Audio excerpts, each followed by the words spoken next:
મનસુખભાઈ પછી તમારા પ્રશ્ન લઈ જાય પછી તમે કહેશો મારા પ્રશ્ન ન લીધા ખોટી ચર્ચા મૂકો ને ભાઈ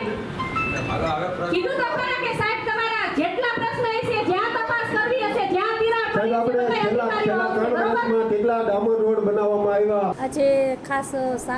સામાન્ય સભામાં 101 થી 45 પ્રશ્નો હતા અને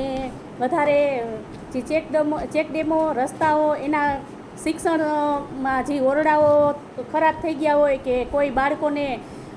ક્યાંય અકસ્માત ન થાય તેના માટેના બધા પ્રશ્નો લીધા હતા.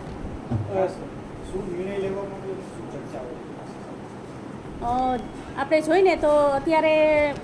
રાજકોટ જિલ્લામાં કે ઓરડાઓ દ્વારા જે પોપડા પડે કે પછી કોઈ જાનહાનિ થાય એ માટે અધિકારીઓ શ્રીઓ હારે અમે કીધું કે ભાઈ ક્યાંય બી આવા જર્જરિત ઓરડા હોય તો બાળકોને ત્યાં બેસાડતા નહીં, બહાર તેને શિફ્ટ કરજો એટલે કાંઈ મોટી જાનહાનિ થાય નહીં. એવા કોઈ પ્રસંગો આવ્યા છે કે કોઈ એવી સ્કૂલો ધ્યાનમાં આવી છે કે પ્રશ્ન ઉઠ્યો હોય કે આ વિસ્તારમાં આ તાલુકામાં આવી સ્કૂલો છે? અમે બધાએ આ ટીમે સર્વે કર્યું છે, જ્યાં જર્જરિત ઓરડા હોય ને ત્યાં ભાડે રાખી અને બાળકોને શિફ્ટ કરવામાં આવ્યા છે.